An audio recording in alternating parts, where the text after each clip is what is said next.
take another listen to Chris Hedges. As you pound this dispossessed working class into the ground, as their communities physically disintegrate, and you just can walk out on the street to see it here, but this is just replicated in post-industrial pockets throughout the country.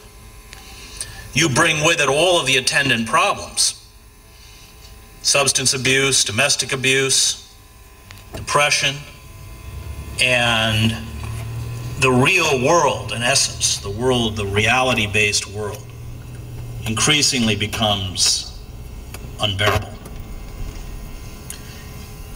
And that is what draws so many of these people into the embrace of the Christian right, which is, in essence, a worldview that is disconnected from reality. It's a non-reality based vision that finds its coherence in a belief in magic and miracles, in a belief that God has a plan for us, that God will intervene on my behalf, that God has a destiny for me.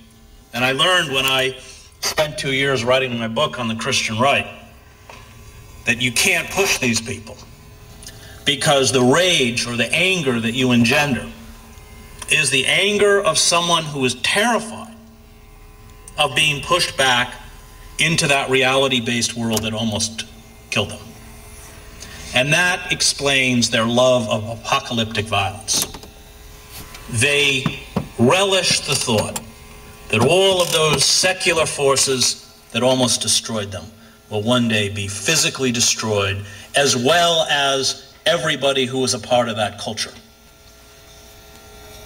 And apocalyptic violence, a belief in magic, an embrace of historical and personal destiny, a culture that communicates through image and spectacle, is a totalitarian culture. We have created, in the words of the great political philosopher Sheldon Woolen, a system of inverted totalitarianism.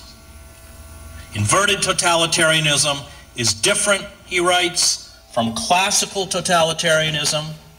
It doesn't find its expression in a demagogue or a charismatic leader, but in the anonymity of the corporate state.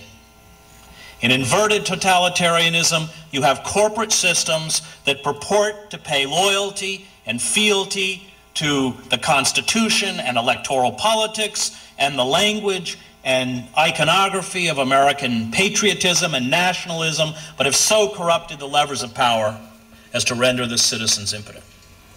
What we have undergone is a coup d'etat in slow motion, and we have lost, and they have won. In inverted totalitarianism, economics trumps politics, which is different from classical totalitarianism where politics trumps economics. And with that inversion comes a different form of ruthlessness. The commodification of American culture, the commodification of human beings whose worth is determined by the market, as well as the commodification of the natural world, whose worth is determined by the market, means that each will be exploited by corporate power until exhaustion or collapse, which is why the environmental crisis is intimately linked to the economic crisis. Societies that cannot regulate capitalist forces, as Marx understood, cannibalize themselves until they die. And that's what we're undergoing. I want to end by speaking a little bit about resistance. Unfortunately, I have to interrupt Chris right there.